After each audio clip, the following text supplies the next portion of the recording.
अनंत कोटि दंडवत सतगुरुदेव को। अपना कल ब्रह्म प्रकाश का विषय चल रहा था कि दो सृष्टियां हैं।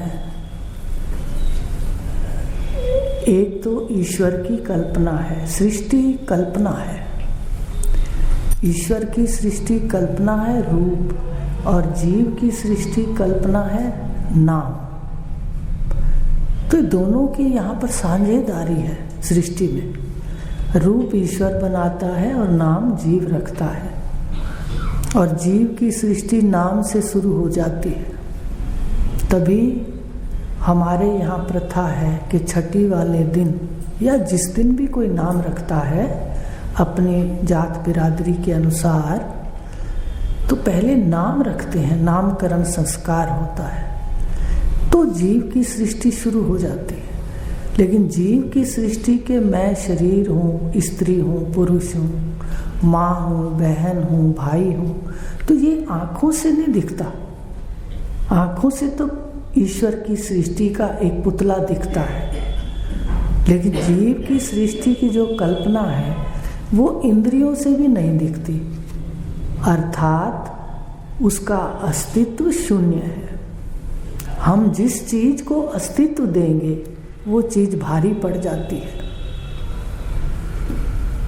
अब देख लो, किसी देवता को भी अगर आप अस्तित्व देते हो ज्यादा, युग में देखते जाओ कैसे जिस देवता को ये जीव ज्यादा पूजने लगता है उसका बोलबाला हो जाता है। जिसको हम आगे लाके महत्व देते हैं वो वस्तु अपना वजन रखने लग जाती है, अपना वजूद रखने लग जाती है। तो जीव की सृष्टि वास्तव में काल्पनिक है, ईश्वर की सृष्टि वास्तव में काल्पनिक है, पर ये आंखों से दिखता है। पर जीव की सृष्टि आंखों से नहीं दिखती, ये शून्य है। तो ये भी बताया था कि ये जो जीव की सृष्टि है ये ईश्वर की सृष्टि में अज्ञान से उस सृष्टि में भाग रहा है। अगर इसको ज्ञान हो जाता कि ये इंद्रियां हैं, ये विषयों में विचरण करेंगी, इनका परिणाम दुख है, तो ये संयम से कार्य करता। पर ये मरुभूमि की तरह, जैसे जल होता है मरुभूमि में दिखता है पर होता नहीं है, ऐसे इंद्रियों का जो विषय भोग है इसमें तृप्ति और शांति नहीं है, पर जीव इसमें भागता है। उसको अज्ञान है इस बात का। ज्ञान सुख रूप है। ज्ञान तो किसी भी चीज का है वो सुख रूप है, चाहे कपड़े सिलने का है, खाना बनाने का है, कोई आपस में व्यवहार करने का है, कोई कर्म कांड करते हैं। तो बिना ज्ञान के तो कहीं सुख नहीं है, और तत्व ज्ञान से तो परम आनंद है, निर्वाण पद है। तो ब्रह्मांड के सामने जो भी, हमारे सामने जो भी ब्रह्मांड है, इसके अंदर इंद्रियां तपन देती हैं, विषय भोग करते रहते हैं तो और चाहते हैं, इसलिए तपन देती है। और अगर विषय नहीं है, भोग की इंद्रियां जर्जर हो गई हैं, तो भी तपन है तो और चाहता है, और अगर नहीं है तो तपता है, फिर भी तपता है। ये पंच अग्नि जवानी के अंदर तपता है, शब्द, स्पर्श, रूप, रस, गंध। विषयों की अग्नि इसको पांच भूतों की, पांच तत्वों से जो इंद्रियां बनी हैं, ज्ञान इंद्रियां, कर्म इंद्रियां, ये इनमें तपता रहता है, इनके भोगों में तपता रहता है। तो कहा कि कलयुग के अंदर आकर के जब ज्ञान से स्वधर्म की हानि हो जाती है, स्वधर्म कहते हैं आपके वर्ण का और धर्म का जो कर्म है। आपका वर्ण ब्राह्मण, क्षत्रिय, शूद्र, वैश्य, ये जो वर्ण है ये जाति नहीं, जो आज हम कह रहे हैं ना, वो तो गलत रास्ते वाली बात कह रहे हैं। ये वर्ण है कि कौन सा गुण किसमें ज्यादा है, उसका नाम रख दिया। ये ईश्वर की तरफ से है वर्ण। तो वर्ण के अनुसार व्यक्ति कर्म करता है। इसलिए ब्राह्मण का वर्ण है विद्या देना, पठन पाठन करना। क्षत्रिय का है वो शक्तिशाली होता है, उसका है रक्षा करना समाज की। और वैश्य का व्यापार करना है, वो व्यापार में लेन देन में होशियार होता है।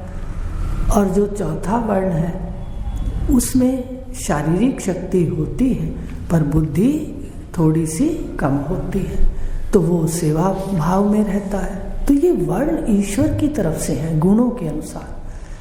तो इसके अनुसार जो वर्ण और धर्म के कर्म हैं वो ना हो करके कलयुग के अंदर जो स्वधर्म है, ज्ञान है नहीं, तो उसमें स्वधर्म से जो कार्य करने थे वो नहीं करते, तो फिर हमारे संस्कारों की हानि हो जाती। एक ब्राह्मण वर्ण अगर व्यापार करेगा देखा देखी, वो उसमें कामयाब नहीं होता। मैंने भी अपनी आंखों से देखा है, मेरे मन में तो आता था लेकिन कहा नहीं, किसको कह नहीं सकते आप। तो मैंने देखा उनको घाटे ही हुए 2 बार। होता प्रारब्ध है, पर फिर भी जो ब्राह्मण वर्ण है वो अगर व्यापार करने चलेगा, व्यापार के अंदर तो कई रहस्य हैं जो हमें समझ नहीं आती, कैसे करना है क्या करना है। तो वर्ण धर्म के अनुसार कर्म कलयुग में नहीं होता। इसलिए यहाँ अपने ज्ञान की हानि, स्वरूप ज्ञान स्वरूप आत्मा को जानने की क्या हो जाती है, हानि। उसको हम नहीं जानते तो हम व्यवहार भी सुंदर नहीं कर पाते, वर्ण धर्म के अनुसार नहीं कर पाते। तो स्वधर्म की हानि होती है कलयुग में। क्यों होती है? हम अपने आत्म ब्रह्म स्वरूप को, कृष्ण स्वरूप को, राम स्वरूप को, ब्रह्म स्वरूप राम और ब्रह्म स्वरूप कृष्ण को नहीं जानते। हम शरीरों से पूजा करते हैं, शरीरों को लेकर के। तो ये हानि हो जाती है, राग द्वेष आ जाता है, धर्म में भी राग द्वेष आ जाता है। तो यहाँ धर्म की हानि होती है, स्वधर्म की कलयुग में ज्यादा होती है। क्योंकि कलयुग में तमोगुण प्रधान है, इसलिए यहाँ पर मन अज्ञान घोर होता है। और आप देख रहे हो कि कलयुग में ज़्यादा लड़ाइयाँ झगड़े होते हैं। अब कितने जगह जगह सुनते हैं, अजीब अजीब घटनाएं सुनते हैं जिसकी हम कल्पना नहीं कर सकते। तो ये तमोगुण का प्रभाव है।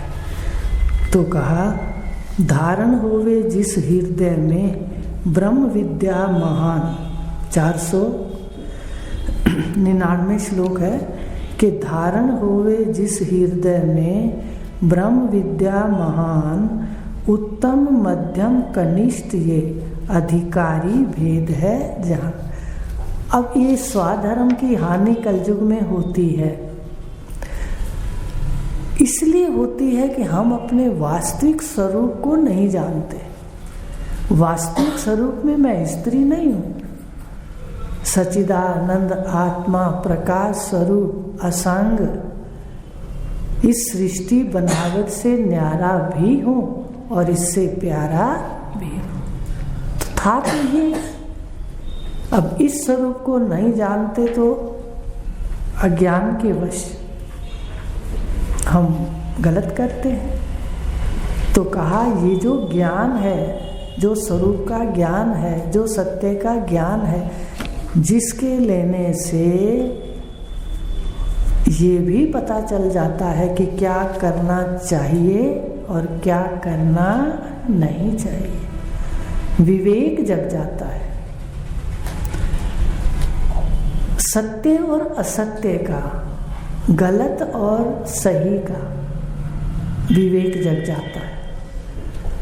रामचरितमानस में पढ़ते तो सभी हैं, लेकिन विचार थोड़ा सा विरला व्यक्ति करता है। वहाँ भी लिखा है, बिन सत्संग विवेक न होई, कि सत का संग जहाँ होता है, एक होती है सत की चर्चा,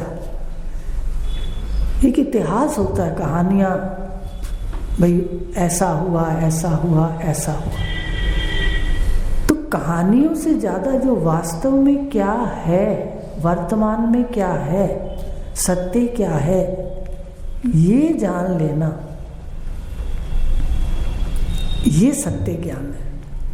तो इस ज्ञान के जो आत्मा को जाने, और आत्मा ब्रह्म स्वरूप है, कृष्ण भी ब्रह्म स्वरूप है, राम भी ब्रह्म स्वरूप है, जितने भी देवी देवता हैं सब ब्रह्म स्वरूप है।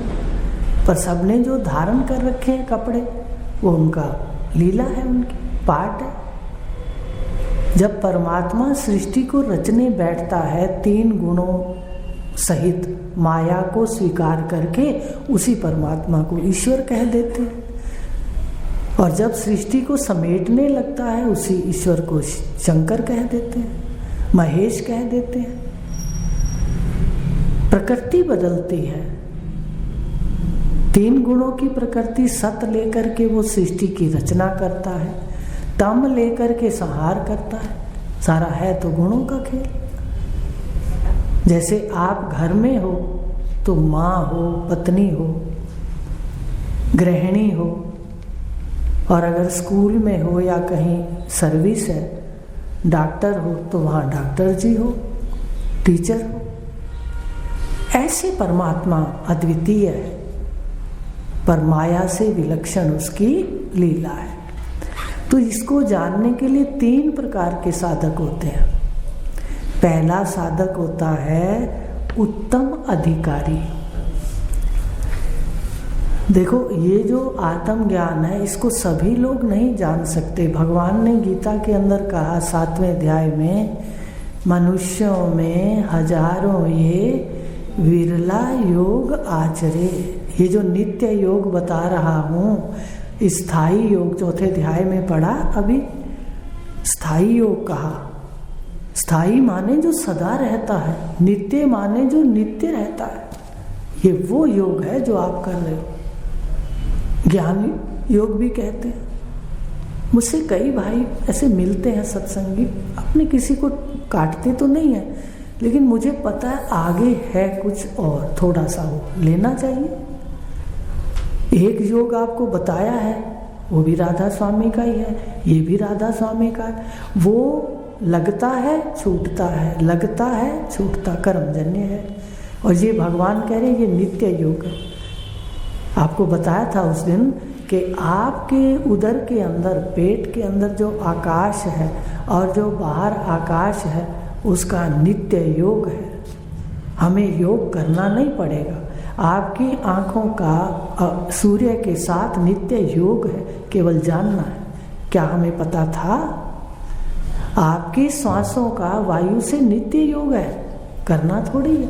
आपके स्वरूप का परमात्मा से नित्य योग है, बस सिर्फ जानना है। अज्ञान से हम शरीर बनते हैं, फिर वृत्तियों में उलझते हैं और पाप पुण्य इकट्ठा करते हैं। पाप पुण्य का मतलब है जन्म और मरण। तो इस ज्ञान को लेने वाला उत्तम अधिकारी होता है, सात्विक होता है, सत्प्रधान। उसके क्या लक्षण है? वो क्या करता है, जैसे गुरु के द्वारे जाता है, बस वो उसको जैसे ज्ञान देते हैं। वो कहा भी उन्होंने कि बेटे, हृदय की भूमि पर असर होता है। जो अधिकारी है उसको गुरु उल्टे सीधे हाथों से बीज डाल देता है, पर उसकी भूमि अंतःकरण की इतनी उपजाऊ होती है कि वो उल्टे सीधे हाथ से डाला हुआ बीज भी लहराने लगता है। ये होता है उत्तम अधिकारी। उसको एकदम बिना किसी शंका के बिल्कुल ज्ञान पर निष्ठा होती जाती, अंतःकरण सरल होता। उदाहरण दिया कि अगर एक पथरीली भूमि है और एक भूमि बिल्कुल मिट्टी जैसे बिना किसी कंकर पत्थर के है, उपजाऊ है, तो उसमें बीज बड़ी जल्दी फलीभूत होंगे। इसी प्रकार जिसका अंतःकरण सात्विक है और छल बल से रहित है, वो अधिकारी तो आता जाएगा। थोड़ा सा सुनेगा, हृदय साफ हो जाएगा, थोड़ा सा सुनेगा तो ज्ञान लहराने लग जाएगा। तो ये है उत्तम अधिकारी। और मध्यम अधिकारी क्या है? वो बीच बीच में प्रश्न पूछता है कि ये कैसे है, वो कैसे है। लेकिन कनिष्ठ अधिकारी को तो बिल्कुल बहुत मुश्किल से समझाना पड़ता है। उसको तो श्रद्धा भी कभी कभी नहीं होती कनिष्ठ अधिकारी को, तो उसको मुश्किल से श्रद्धा होती है, मुश्किल से उसको समझाना पड़ता है। तो ये है 3 प्रकार के अधिकारी। अब आपसे एक बात कह दूं, उत्तम भले ना हो, मध्यम तो जरूर है। आप सब मनन करके आना, आपको बता रहे। तो इस प्रकार वो समझाने पर समझ जाते हैं। तो ये 3 अधिकारी हैं। अब 500 श्लोक है। ब्रह्म विद्या के 2 ही अधिकारी। अब उत्तम अधिकारी, कनिष्ठ अधिकारी और मध्यम अधिकारी में भी उन्होंने कहा 2 ऐसे अधिकारी हैं जिनको बिना किसी उसके शर्त के ज्ञान दे सकते हैं। पहला, उपनिषदों में 2 मंत्र हैं, 2 बार मंत्र आया ये अपने। एक तो मेरे ख्याल श्वेता श्वेतर में है, ऐसा याद नहीं है मुझे, कि पुत्र को ज्ञान देना है, ज्येष्ठ पुत्र को जो अपना पुत्र है, और एक साधक जो सरल साधक है, समर्पित है, उसको देवे या पुत्र को देवे। तो ये ब्रह्म विद्या के 2 ही अधिकारी, शिष्य और साधक पुत्र। साधक पुत्र और शिष्य, उसका उदाहरण है उदालक ऋषि ने अपने पुत्र श्वेत केतु को, उन्होंने उनका अपमान कर दिया था, उनके सामने खड़े नहीं हुए थे। विद्या जब लेके आए थे तो उनको ये था कि मैंने बहुत विद्या ले ली। विद्या का भी अहंकार आ जाता है, इसलिए निरीक्षण बहुत जरूरी है।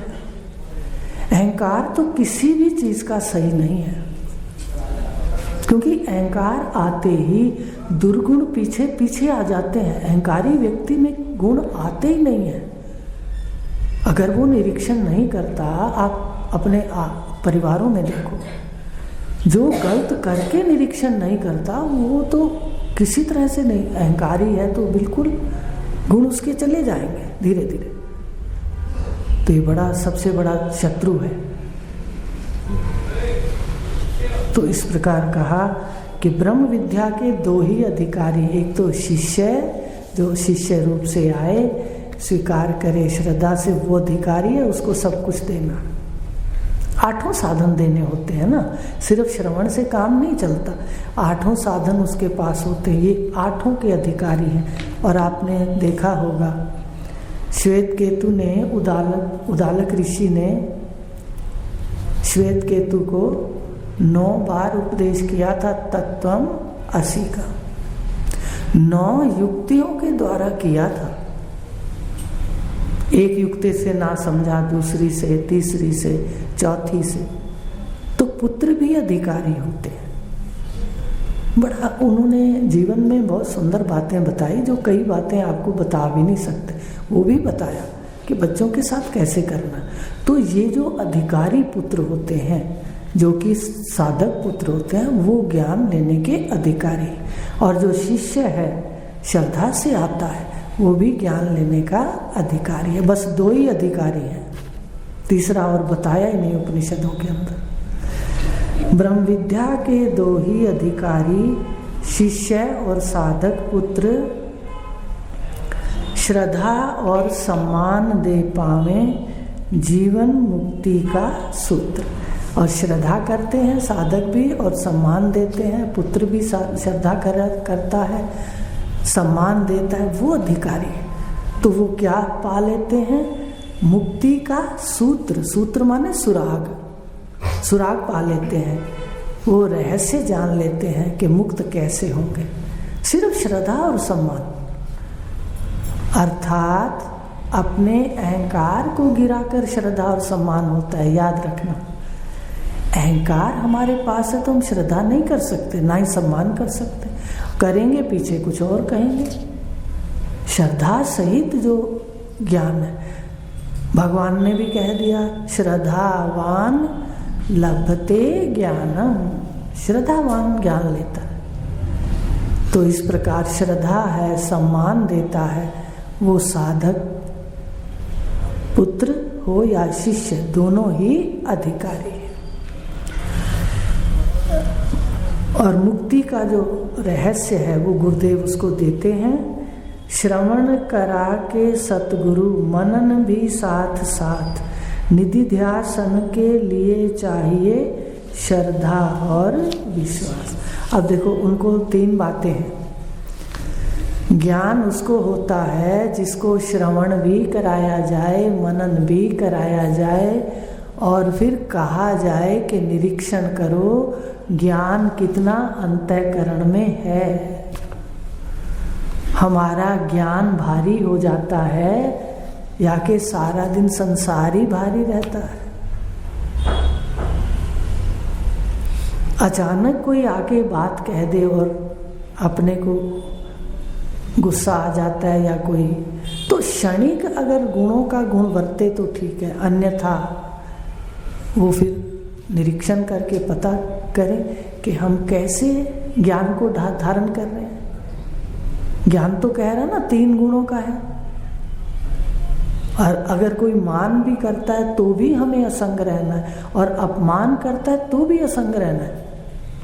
भले गलत को गलत कहो, सही को सही, लेकिन रहना असंग है। उनके मान अपमान करने से हमें क्या फर्क है, बता दीजिए, कोई है फर्क? 10 जने मान कर रहे होंगे, 10 जने अपमान कर रहे होंगे, किस किस की ओर देखेंगे, कौन क्या कर रहा है? अपनी ओर देखना चाहिए कि ज्ञान सुना हुआ कितना ढला है। तो गुरुदेव क्या कराते हैं, सुन करके भी श्रवण कराते हैं तो मनन भी साथ साथ कराते हैं। अब आपसे एक प्रश्न पूछते हैं, यहाँ बैठे ही तो मनन हो जाता है आपका। मनन का क्या अर्थ है, पढ़ा था जो किताब दी अब, श्रवण का अर्थ और मनन का, कि सुना हुआ ऐसे ऐसे संभव है, यही हो जाता है। आप सुनते हो मैं आत्मा हूँ, 3 गुणों से परे हूँ, 3 गुण के शरीर हैं, मैं साक्षी हूँ, तो साथ साथ दिखता है कि घर जाके दिखता है? साथ साथ दिखता है, यहाँ पर बैठे। तो श्रवण और मनन तो गुरुदेव करा देते हैं, पर जो निधिध्यासन है, निधिध्यासन किसको कहते हैं? निधिध्यासन कहते हैं तैल धारावत वृत्ति का चलना, ज्ञान वाली वृत्ति का तैल धारावत चलना। संसार वाली वृत्ति अगर आती है उसको तैल धारावत नहीं चलाना। ये देखा कर, पहले तो संसार की वृत्ति आती तो बस उसको पता नहीं क्या उसकी ऐसे बढ़ाते जैसे पूछो ही नहीं। जैसे होता है ना, परिवार बढ़ता है, शादी होती है, पोते होते हैं, पोतियां, जो भी होता है, वो वृत्ति भी इतनी लंबी चलती थी। आज तो थोड़ी सी वृत्ति अगर पर वाली आती है उसको छोड़ देते हैं कि क्या ये सत्य है जिसके लिए मनन कर रहे हो, बस अपना रास्ता निकाल लो, सुंदर कर्म कर लो। ये गुरुदेव सिखाते हैं। तो श्रवण तो गुरुदेव कराते हैं, मनन भी करा देते हैं, पर निधिध्यासन, मन का परीक्षण और व्यवहार का समीक्षण कौन करेगा? वो हम स्वयं करेंगे अपने मन का। और श्रद्धा और विश्वास अगर गुरु पर है तो करेंगे।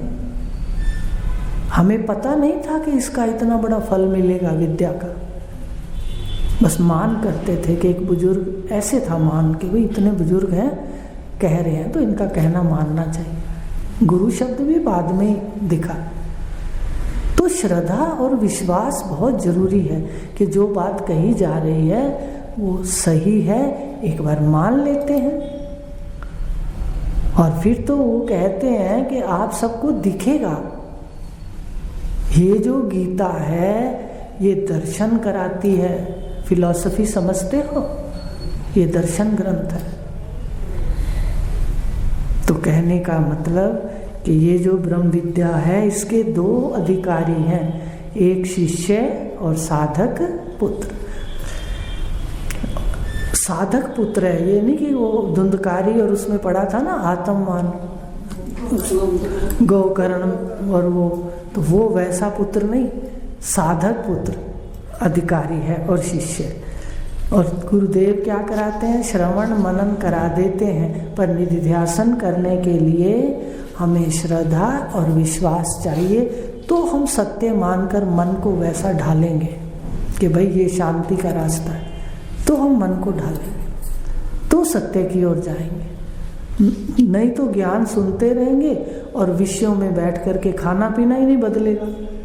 इसलिए यहाँ आने वाले को कहा जाता है, अभी अपना खाना पीना निरीक्षण करो, या तो खाना पीना अभक्ष गलत छोड़ दो, नहीं तो स्नान छोड़ दो। एक तो छोड़ना पड़ेगा ना, देखो, क्योंकि यही तो साधक की लक्षण है कि उसको विवेक होना चाहिए, मैं क्या कर रहा हूँ, कैसे कर रहा हूँ। साधना ये थोड़ा कि साधना तो हमने सुन ली, रट ली और व्यवहार का निरीक्षण ना किया।